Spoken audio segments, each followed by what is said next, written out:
show up later because in the beginning of the service we do some things that have to do with Jewish tradition, and it's Hebrew, and not everybody's too swift on the Hebrew language, and so they just feel that they want to arrive late at the time when the music starts, and that's fine.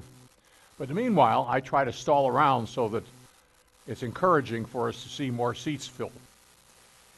So while we're doing that, I take the time to explain to people who haven't been here before or who have been here only once or twice, something about the Messianic vision. And what is the Messianic vision? The Messianic vision says we believe in that God has had a romance with a microcosmic people in the Middle East as a way of through whom he would express his oracles or his opinions, his viewpoint. And so the Jewish people actually have had the honor of being those people chosen to be the oracles of God. That's what we were chosen for. It doesn't mean that Jewish people are better or more spiritual. They were selected for a particular purpose. Now, why pick this people?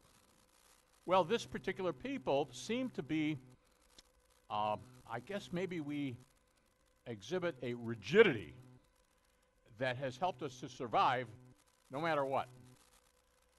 But also, it was going to have to be that it was going to take quite a lot to break through the pride of heritage and religiosity, and we were resistant to it, and there was a blindness in part.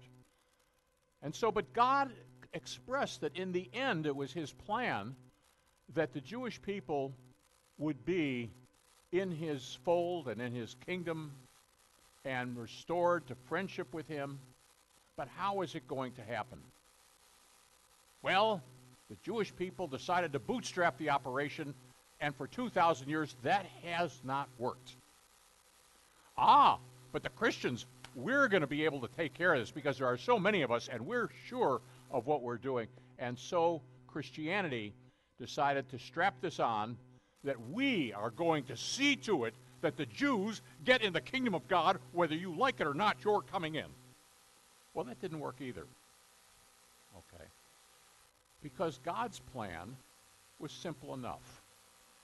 The Gentiles would come into the kingdom, and they were going to be a mechanism whereby the Jewish people would be won to the Lord. You say, well, with so many Christians and so few Jews, how can it miss? Well, not all Christians are Christians, all right?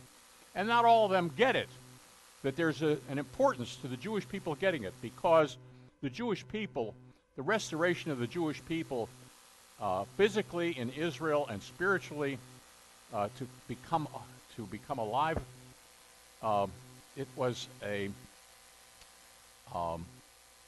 going to take a concerted effort, and it wouldn't be by any other means other than the winning, the wooing of the Jewish people. That the Christians would see it as an assignment to take, that God would be wooing the people, and that they would be the instruments of God's wooing the Jewish people. Well, how do you do wooing? Well, we're working it out. Okay.